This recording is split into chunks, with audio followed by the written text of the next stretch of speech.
This is the video guys to learn how to edit PDF in Microsoft Word. So open any blank document, minimize it.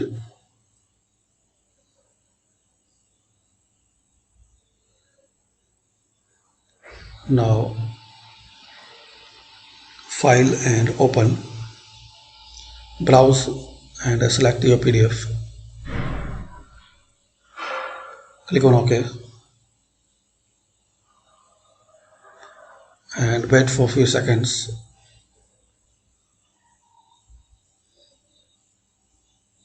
Now you can edit your PDF easily.